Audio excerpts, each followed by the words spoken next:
자, 대한의사협회가 싫어하는 분입니다. 김윤 서울대 교수님 나오셨습니다. 안녕하십니까? 안녕하십니까? 아직도 징계 얘기 없습니까? 네, 아직도 없습니다. 방송 많이 했는데 이제 이제 안 올 것 같습니다.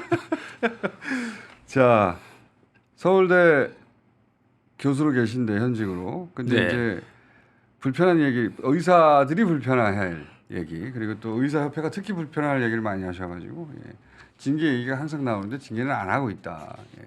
그 얘기를 제가 반복해서 하고 있는 와중인데 오늘은 이 건강보험료 인하 관련 얘기를 해보고 싶다고 하셔가지고 저희가 이 주제를 잡았는데 네.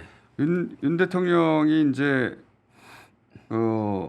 재산보험료 인하 네. 이런 얘기를 했거든요. 예. 이게 어떤 의미인지 짚어봐 주시고 네. 이 올바른 방향성이 뭔지도 좀 네. 해설해 주십시오. 전문 분야 아닙니까 교수님? 네. 그죠? 예. 의료 정책. 그 이제 건강보험 가입자는 예. 직장에 다니는 사람들인 직장 가입자와 그렇죠. 직장에 다니지 않은 이제 은퇴한 분들 예. 또는 자영업자로 구성된 지역 가입자로 지역 가입자 있죠. 나눠집니다. 예. 직장 가입자는 월급이 얼마인지 아니까 예. 그 월급에만 보험료를 매기는데요. 예.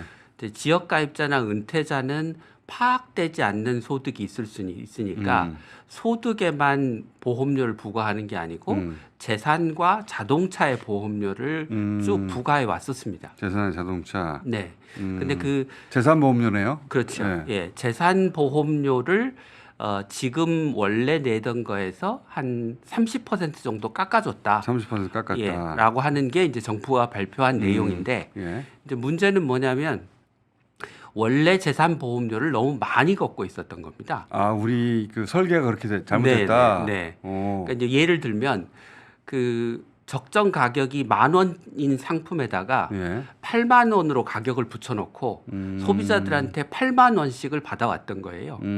그거를 30% 세일한다고 세일가 가격 세일한다고 자랑을 하고 있는 거죠 지금. 8만 원, 이렇게 10,000원 받아야 될 걸 8만 원 받으면서 5만 원으로 받는다고. 네. 7만 5천 원 뭐 예를 이렇게 받는다고. 그러니까 애초에 이거는 그렇게 많이 받으면 안 되는 거다. 네네. 재산보험료를 많이 받으면 안 된다는 게 어떤 이유에서입니까? 그러니까 이제 보험료라고 하는 거는 예. 원래 소득에 대해서 부과하는 거지 그렇죠. 재산에 대해서 부과하는 게 아닙니다. 원래? 예, 예. 왜냐하면 집 팔아서 보험료 낼 수는 없는 거잖아요. 그렇죠. 재산은 또 재산세라고 하는 세금이 별도로 있고 어허. 그래서 재산에 대해서는 원래 보험료를 부과하지 않는 게 맞습니다. 근데 이제 우리가 건강보험을 시작할 때 예. 자영업자들의 소득 파악률이 워낙 낮았습니다. 아, 당시에는 당시에는 예. 뭐 카드로 온라인으로 바로 확인되는 것도 아니고 네. 그러니까 숨은 소득이 많았죠. 그러니까 아하. 그 숨은 소득이 많아서 소득 파악이 제대로 안 되니까 그 숨겨진 소득을 가늠할 수 있다고 생각하는 재산에 대신 보험료를 매긴 거죠. 돈을 벌지 못했으면 이런 재산도 얻지 못했을 테니까 이게 소득은 파악이 안 되니 대신 그 결과물인 재산에다가 부과하는 방식으로 해결하자. 네. 그렇게 시작된 것이다. 네. 아하. 그게 1980년대 얘기인데 아하. 그로부터 40년이 넘게 지나서 지금 국세청 통계에 의하면 자영업자의 소득 파악률이 90%를 넘었습니다. 이미. 아, 봉급생활자하고 마찬가지인데 이제 거의 마찬가지죠. 예. 그러면 이제 자영업자 소득 파악률이 90%를 넘었으면 재산 보험료가 전체 보험료에서 차지하는 비중도 10%면 족한데 아하. 그게 지금 45%쯤을 차지하고 있어서 아하. 적정 재산 보험료의 8배를 지금 부과하고 있는 셈이라는 거죠. 네. 근데 아직 여전히 예를 들어서 돈 많은 사람들은 세금을 많이 내야 되는 거 아니냐. 네. 이 단순한 논리가 먹히거든요. 네, 그렇죠. 예. 예. 근데 문제는 예. 재산 보험료를 부자들한테 걷는 게 아니고 예. 집 한 채 있는 은퇴자, 집 한 채 있는 자영업자처럼 애도 중산층이 주로 재산 보험료를 내고 있다는 겁니다. 그러면 그보다 더 재산이 많은 사람들은 어떻게 해결해요? 그보다 더 재산이 많은 사람들은 그냥 명의만 있는 회사를 만들어서 거기서 월급을 받는 걸로 하거나 아하. 부자인 친구 회사에 명의를 올려서 직원으로 일하고 있는 것처럼 하거나 해서 대부분의 부자들은 재산보험료를 안 내고 빠져나가는데 MB 가족들이 그랬죠 예전에. 그럴 능력이 없는 중산층들만 애꿎게 보험료를 아. 자기가 원래 내야 될 것보다 8배나 더 많이 내고 있다. 대통령 부인도 그런 케이스인데. 그러겠죠. 네, 네, 네. 요지는 이게 그 균등하고 정의롭지도 않다. 그렇죠. 예, 네, 실제로 네. 적용되는 게 네. 그리고 애초에 설계가 80년대에서는 합리적인 설계였는데 네. 지금처럼 자영업자 소득이 90% 파악되는 지금에 있어서는 이중 과세나 마찬가지다. 마찬가지다. 네. 어.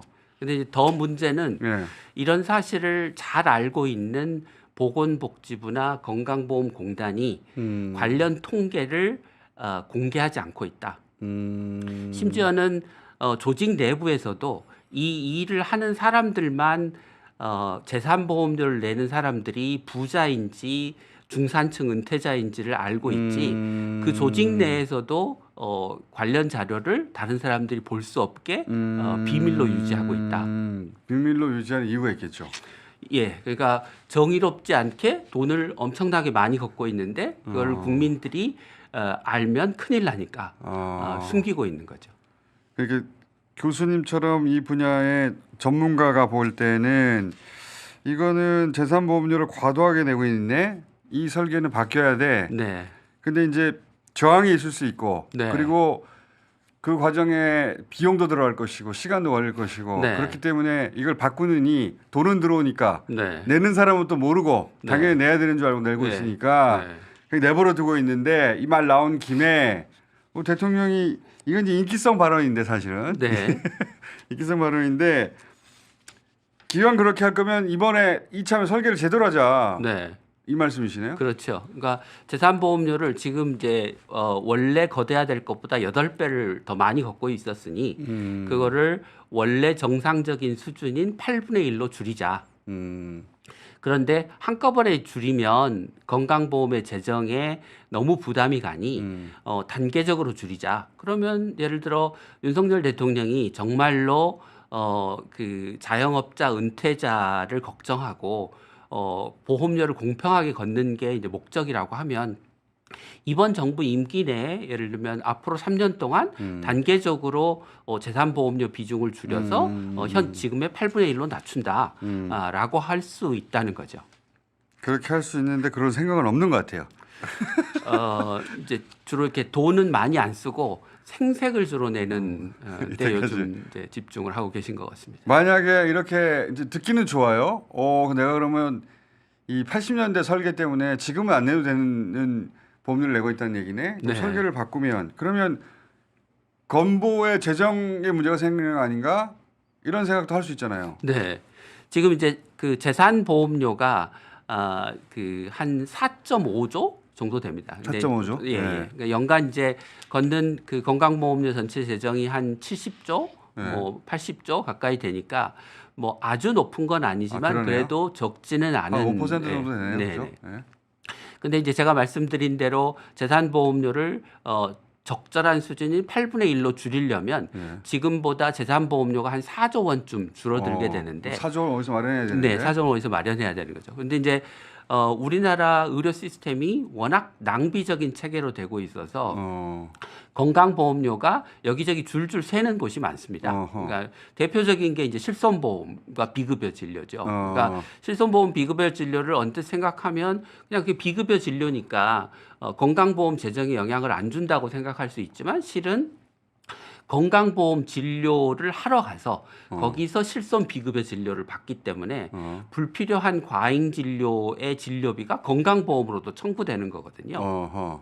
이건 실손보험 되니까 네. 간다라고 네. 했을 때 실손보험만 나가는 게 아니니까. 네, 그렇죠. 네, 가서 진찰료 내고 또 건강보험이 적용되는 건 건강보험이 적용되는 대로 진료비를 청구하니까요.